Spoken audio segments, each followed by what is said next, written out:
नमस्कार, स्वागत है आप सभी का। आप देख रहे हैं स्टेट लाइव। मैं हूं आपके साथ कुमार कुणाल धीरज। सबसे पहले बात बिहार की। बेगूसराय प्रखंड सह अंचल कार्यालय के नवनिर्मित भवन परिसर से बेगूसराय जिले को 56,000 की विकास की योजनाओं की सौगात दी गई। इस दौरान मुख्यमंत्री ने 641 विकासात्मक योजनाओं का रिमोट के माध्यम से उद्घाटन और शिलान्यास किया। इसमें 18,128 लाख रुपए की 214 योजनाओं का उद्घाटन तथा 38,199 लाख रुपए की 427 योजनाओं का शिलान्यास शामिल है। प्रगति यात्रा के क्रम में मुख्यमंत्री ने बेगूसराय जिला के मटिहानी प्रखंड स्थित मनियप्पा ग्राम पंचायत में 1,35,39,600 रुपए की लागत से नवनिर्मित पंचायत भवन का रिमोट के माध्यम से उद्घाटन किया। उद्घाटन के बाद अधिकारियों ने नवनिर्मित पंचायत सरकार भवन में उपलब्ध कराई गई सुविधाओं के संबंध में मुख्यमंत्री को विस्तृत जानकारी दी। पंचायत सरकार भवन मनियप्पा के प्रांगण में मुख्यमंत्री ने मनरेगा द्वारा 9.69 लाख रुपए की लागत से निर्मित खेल परिसर का उद्घाटन किया। उद्घाटन के पश्चात मुख्यमंत्री ने खेल परिसर का जायजा लिया। इस दौरान खेल परिसर प्रांगण में आत्मरक्षार्थ जूडो कराटे की प्रशिक्षण प्राप्त कर रही बच्चियों से मुख्यमंत्री की बातचीत हुई। बातचीत के क्रम में मुख्यमंत्री ने कहा कि बिहार में खेल और खिलाड़ियों को बढ़ावा देने के लिए कई काम हो रहे हैं। खेल के प्रति युवाओं को प्रोत्साहित करने के लिए न सिर्फ राज्य सरकार आर्थिक मदद दे रहा है, बल्कि खिलाड़ियों को सरकारी नौकरी भी दी जा रही है। पहले बिहार में खेल और खिलाड़ियों को आगे बढ़ाने के लिए कोई काम नहीं किया गया। वर्ष 2005 के बाद बिहार में हर क्षेत्र के विकास के लिए काम किया गया। आज कोई भी क्षेत्र विकास से वंचित नहीं है।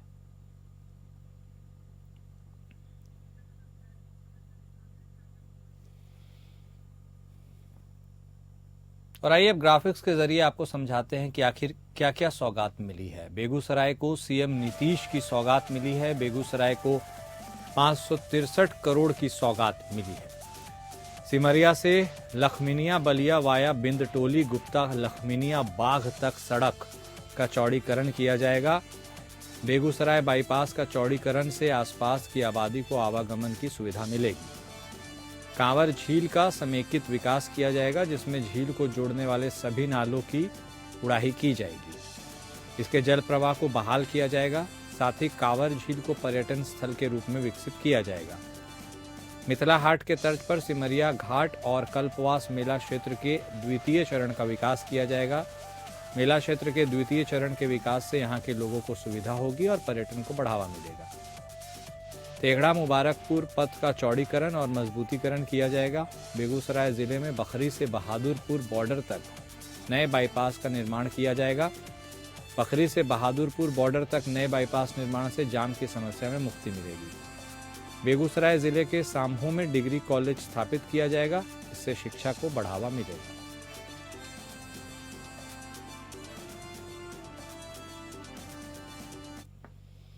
मुख्यमंत्री नीतीश कुमार विधान पार्षद संजय सिंह के सरकारी आवास 22M स्ट्रैंड रोड पर राष्ट्रीय स्वाभिमान दिवस के अवसर पर आयोजित राष्ट्र रत्न महाराणा प्रताप स्मृति समारोह का दीप प्रज्वलित कर शुभारंभ किया। इस अवसर पर मुख्यमंत्री ने राष्ट्र रत्न महाराणा प्रताप के चित्र पर पुष्प अर्पित कर अपनी श्रद्धांजलि दी और नमन किया। मुख्यमंत्री को विधान पार्षद संजय सिंह ने अंगवस्त्र और प्रतीक चिन्ह भेंट कर स्वागत किया। इस अवसर पर जल संसाधन मंत्री विजय कुमार चौधरी, ग्रामीण कार्य मंत्री अशोक चौधरी, विज्ञान एवं तकनीकी शिक्षा मंत्री सुमित कुमार, विधान पार्षद संजय सिंह, पूर्व सांसद और जदयू के वरिष्ठ नेता वशिष्ठ नारायण सिंह सहित अन्य गणमान्य व्यक्ति उपस्थित थे।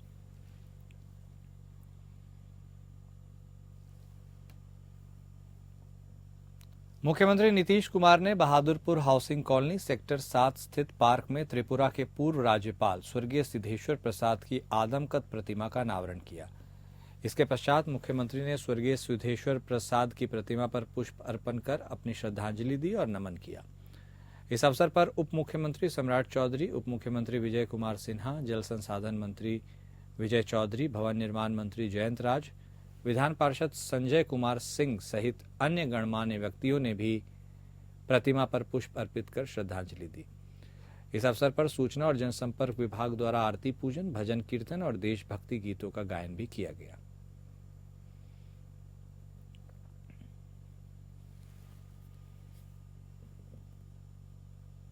बिहार के मुख्यमंत्री नीतीश कुमार के नेतृत्व में बिहार निरंतर विकास के पथ पर अग्रसर है। वर्ष 2005 में सत्ता संभालते ही नीतीश कुमार ने सुशासन का राज कायम किया, साथ ही युवाओं के रोजगार पर भी विशेष ध्यान दिया। वर्ष 2005 से 2020 तक 8 लाख लोगों को सरकारी नौकरी दी। फिर वर्ष 2020 में 7 निश्चय भाग 2 के तहत युवाओं को ध्यान में रखते हुए रोजगार के लिए प्रयास किए गए। सरकार मिशन मोड में 12 लाख सरकारी नौकरी देने तथा 34 लाख लोगों को रोजगार देने के लक्ष्य पर काम कर रही है।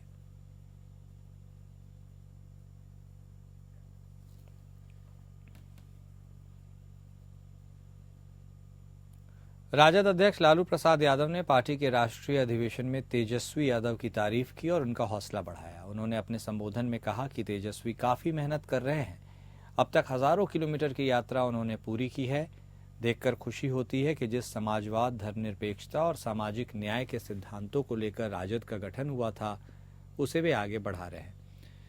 उधर राष्ट्रीय अधिवेशन में नेता प्रतिपक्ष तेजस्वी ने कहा कि पार्टी में अनुशासनहीनता बर्दाश्त नहीं की जाएगी और जिम्मेदारी से काम नहीं करने वाले लोगों को पार्टी में काम करने वाले लोगों का सम्मान करना होगा और उन्हें यदि इस तरह से कृत्य करते पाया गया तो उन्हें पार्टी से बाहर का रास्ता भी दिखाया जा सकता है। उन्होंने कहा कि खुशी की बात है कि पार्टी के स्थापना दिवस के अवसर पर पार्टी महाधिवेशन का निर्णय लिया गया है।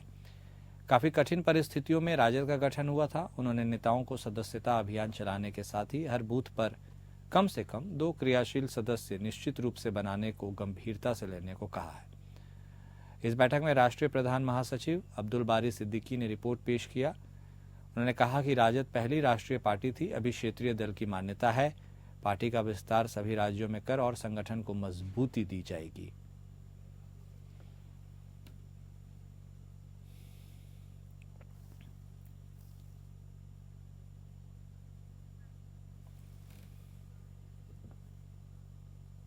और अब बात करेंगे झारखंड की। झारखंड की राजधानी रांची में नकली नोटों का कारोबार करने वाले 3 लोगों को पुलिस ने गिरफ्तार किया है। इनके नाम साहिल कुमार उर्फ करण, मोहम्मद साबिर और अब्बू हुजैफा बताए गए।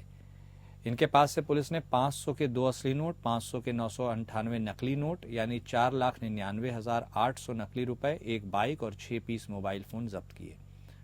इस बात का खुलासा आज रांची के सिटी एसपी राजकुमार मेहता ने किया। सिटी एसपी ने मीडिया को बताया कि डीआईजी सह रांची के पुलिस कप्तान चंदन कुमार सिन्हा को इन्फॉर्मेशन मिली थी कि अरगोड़ा क्षेत्र के कुलदीप स्कूल गली में कुछ लोग नकली नोटों का कारोबार कर रहे हैं। इसके साथ ही उन्होंने बताया कि किसी ग्राहक को नकली नोट सप्लाई भी करने वाले हैं। इसी इन्फॉर्मेशन पर टीम गठित की गई और ठिकाने पर रेड मारी गई और 3 लोगों को दबोचा गया।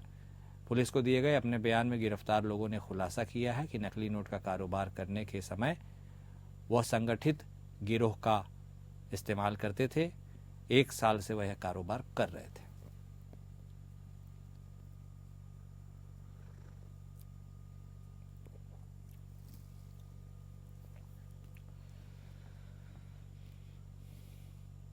वहीं झारखंड के देवघर के मीना बाजार में हुए आगजनी की घटना के बाद झारखंड सरकार के पर्यटन मंत्री हफीजुल हसन पीड़ित दुकानदारों से मिलने पहुंचे, जिसके बाद सबसे पहले दुकानदारों ने उन्हें जले हुए दुकानों से अवगत कराया और अपनी आपबीती सुनाई।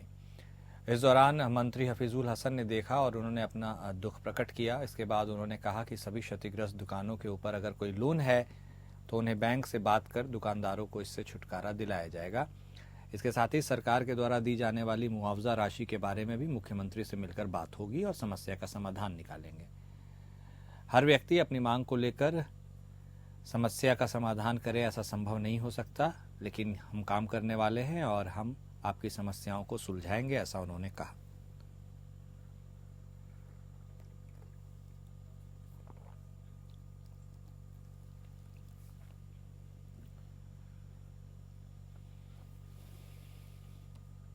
और अब बात करेंगे मध्य प्रदेश की। मध्य प्रदेश के कटनी में स्विफ्ट कार से गांजा तस्करी करते हुए पुलिस ने 2 तस्करों को गिरफ्तार किया है। तस्करों के पास से बड़े पैमाने पर गांजे की खेप बरामद हुई। पुलिस को चकमा देने के लिए तस्करों ने कार को मॉडिफाई करके उसके अंदर गांजा छुपा रखा था। पुलिस अधीक्षक अभिजीत रंजन ने बताया कि डॉक्टर संतोष डेहरिया अति पुलिस अधीक्षक कटनी तथा नगर पुलिस अधीक्षक ख्याति मिश्रा के मार्गदर्शन में गांजा तस्करी के आरोपियों को पकड़ने में सफलता मिली है। एसपी ने बताया कि गत 17 जनवरी 2025 को थाना जहूला बाईपास पर वाहन चेकिंग की जा रही थी। इसी दौरान ब्रिज के पास एक सफेद रंग की कार बरामद हुई और उसे देखकर ऐसा लगा कि उसके ऊपर संदेह पैदा हुआ है और संदेह होने पर कार को स्टाफ की मदद से थाना लाया गया। पुलिस से बचने का प्रयास करते हुए उन्होंने गाड़ी को टकरा दिया, जिसके बाद भागने के क्रम में उन्हें पकड़ा गया और उसके बाद चेक करने के समय गांजे की बरामदगी हुई।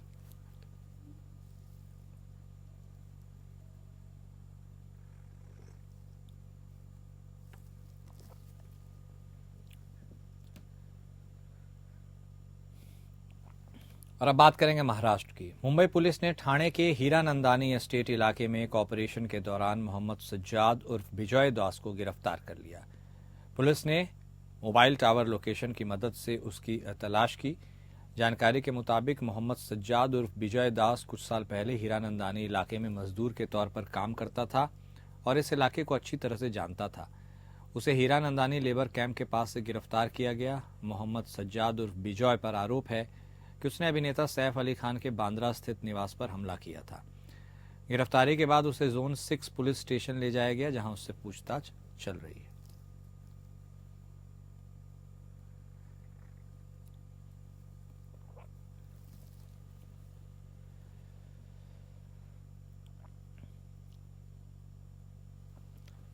और अब खबर हरियाणा से, जहां पेरिस ओलंपिक्स 2024 की डबल मेडलिस्ट मनु भाकर के परिवार पर दुखों का पहाड़ टूट पड़ा है। हाल ही में खेल रत्न पुरस्कार से सम्मानित मनु की नानी और मामा का सड़क दुर्घटना में निधन हो गया।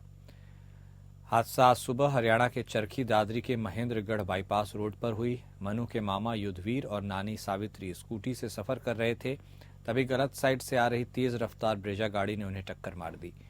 टक्कर इतनी भीषण थी कि दोनों की मौके पर ही मौत हो गई।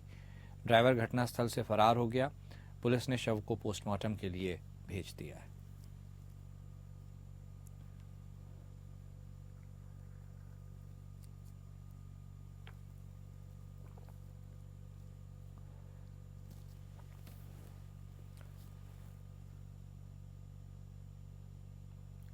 और अब खबर गुजरात से, जहां गुजरात के सूरत जिले के कॉमरेज में काले कोयले के कारोबार का खुलासा हुआ है। कॉमरेज के उम्बेल गांव में स्टेट विजिलेंस की छापेमारी में कोयले का काला कारोबार पकड़ा गया। कोयले का व्यापार उम्बेल गांव से नेशनल हाईवे 48 से सटे एक गोदाम में चल रहा था, जिसका पर्दाफाश राज्य निगरानी टीम ने किया है।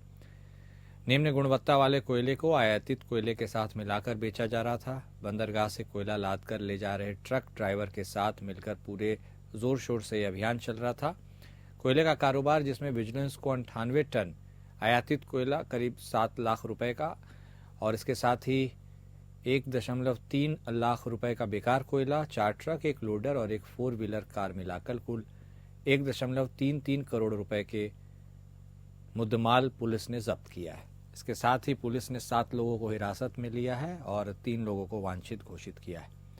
राज्य मॉनिटरिंग सेल की छापेमारी से स्थानीय पुलिस की नींद खुल गई। कंगना रनौत की फिल्म इमरजेंसी रिलीज होने से पहले ही विवादों में घिर गई थी। वहीं भले ही सेंसर बोर्ड ने इसमें काफी कट लगा दिए थे, उसके बावजूद भी इस फिल्म का काफी विरोध हो रहा है।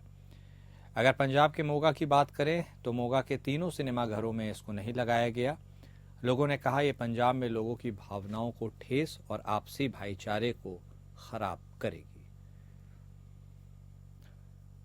तो पंजाब के मोगा की ये तस्वीरें हम आपको दिखा रहे हैं, जहां पर 3 सिनेमाघरों में यह फिल्म रिलीज ही नहीं होने दी गई। इसके साथ ही इमरजेंसी फिल्म, जो कंगना रनौत की इस फिल्म की बात हम कर रहे हैं, वह लगातार से विवादों में चली आ रही है। काफ़ी कट सेंसर बोर्ड के द्वारा लगाया गया, उसके बाद फिल्म को रिलीज़ किया गया, लेकिन पंजाब के लोगों में इस फिल्म को लेकर काफ़ी विरोध है।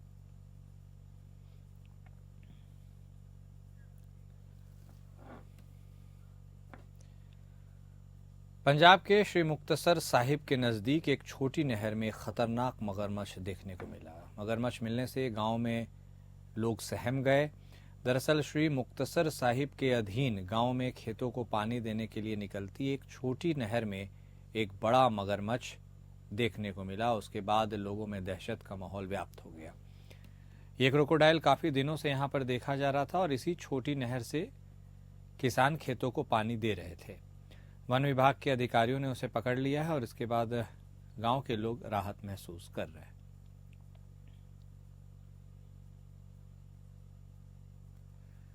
तो क्रोकोडाइल मिलने से गांव के लोगों में सनसनी फैल गई। छोटा सा नहर है, ये आप देख सकते हैं, और इस नहर से बगल के खेतों में पानी किसान लेते हैं और काफ़ी दिनों से उनका कहना है कि एक मगरमच्छ वहाँ पर दिख रहा था।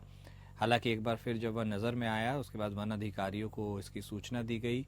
वन अधिकारी मौके पर पहुँचे, उन्होंने इस मगरमच्छ को अपने कब्जे में ले लिया और इस मगरमच्छ के पकड़े जाने के बाद जो वहाँ पर किसान हैं उन्होंने राहत की सांस ली है।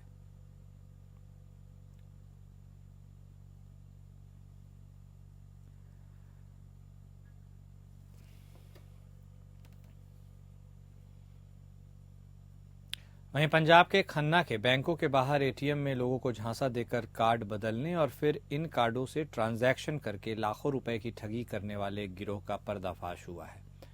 इस गिरोह के 3 सदस्यों को गिरफ्तार किया गया है। ये तीनों हरियाणा के रहने वाले हैं। इनके कब्जे से 56 एटीएम कार्ड मिले। जांच में यह भी सामने आया है कि एटीएम को हैक करके यह गिरोह बैंकों से भी ठगी करता था। आरोपियों की पहचान हरियाणा के जिला पलवल के गांव गडावाली की हुई है। डीएसपी इन्वेस्टिगेशन सुखअमृत सिंह रंधावा ने बताया कि एसएसपी अश्विनी गोतियाल के निर्देश पर आपराधिक तत्वों के खिलाफ चलाई गई मुहिम के तहत पुलिस इलाके में गश्त कर रही थी। सिटी थाना के एसएचओ रविंदर कुमार को मुखबिर ने सूचना दी कि ये तीनों आरोपी जो पंजाब, हरियाणा और उत्तर प्रदेश, दिल्ली, जम्मू कश्मीर सहित अन्य राज्यों में भोले भाले लोगों को, खासकर बुजुर्गों के एटीएम कार्ड बदलकर उनके खाते में पैसे निकलवा लेते हैं और खन्ना के लोगों से भी ठगी करने के मकसद से यहाँ पर आए थे। पुलिस ने रेलवे फाटक के पास नाकाबंदी करके हरियाणा नंबर की एक कार से इन आरोपियों को गिरफ्तार कर लिया। इनके पास से 10 बैंकों के 56 एटीएम बरामद किए गए।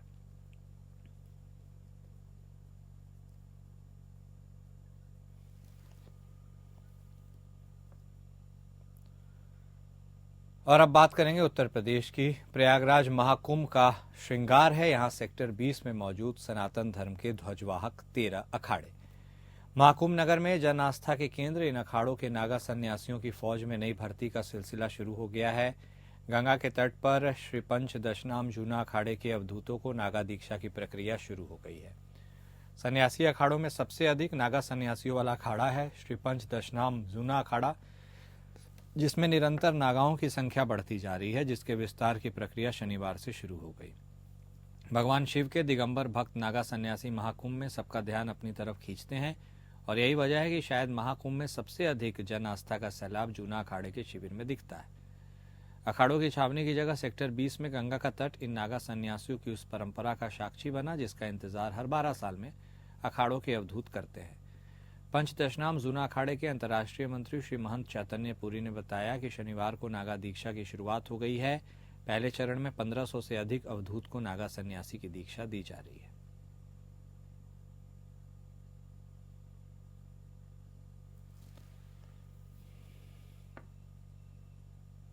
महाकुंभ में अरैल स्थित संस्कृति विभाग के यमुना पंडाल यानी रानी दुर्गावती पंडाल में कश्मीर से कन्याकुमारी तक की झलक दिख रही है। संस्कृति के संगम में तीसरे दिन भजन गायक अंजुल शर्मा उज्जैन और शास्त्रीय गायिका डॉक्टर सुभद्रा देसाई दिल्ली ने समा बांधा। उनके मंच पर आते ही मौजूद श्रोताओं ने जोरदार तालियों से स्वागत किया। उन्होंने श्री रामचंद्र कृपालु भजुमन, हरण भव भय दारुणम सहित दादरा ठुमरी की प्रस्तुति से सबका दिल जीत दिया। वहीं शास्त्रीय गायक ऋषि मिश्रा की सुरमई आवाज में रंगी सारी गुलाबी चुनरिया रे, मारे नजरिया सवरिया रे का जादू हर किसी को दीवाना कर गया। इस दौरान कई लोग कुर्सियों को छोड़कर नाचते भी नजर आए। अम्बेडकर नगर से आई लोक गायिका प्रियंका के डमडम डमरू बजावेला हमार जोगिया पर श्रोताओं ने तालियों से जुगलबंदी की। देर रात तक चले कार्यक्रम में आसाम से आई विनीता द्विवेदी ने कठपुतली नृत्य से संपूर्ण रामायण दिखाया। तो हमीरपुर से आए चंद्रभान ने आल्हा गायन, बेंगलोर से आए रथीश बाबू ने भरतनाट्यम, प्रिया त्रिपाठी ने लोक गायन, प्रियंका चौहान ने लोकगीत, संचिता चौधरी ने नृत्य नाटिका, डॉक्टर रूपा सिंह ने कथक से दर्शकों को जोड़ा। उत्तर प्रदेश लोक और जनजाति संस्कृति संस्थान लखनऊ के निदेशक और अपर नगर आयुक्त दीपेंद्र यादव ने सभी कलाकारों को अंग वस्त्र और स्मृति चिन्ह भेंट किया। मंच संचालन अभिजीत मिश्रा ने किया। अधिक समर्पण रखते थे।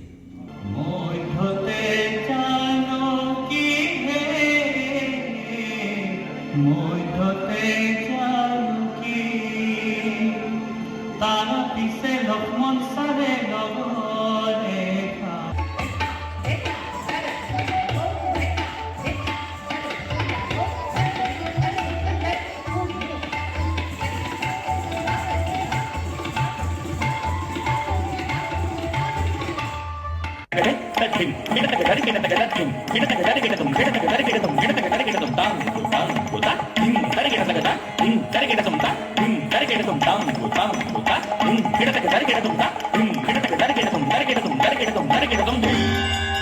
अयोध्या नगरी शोक में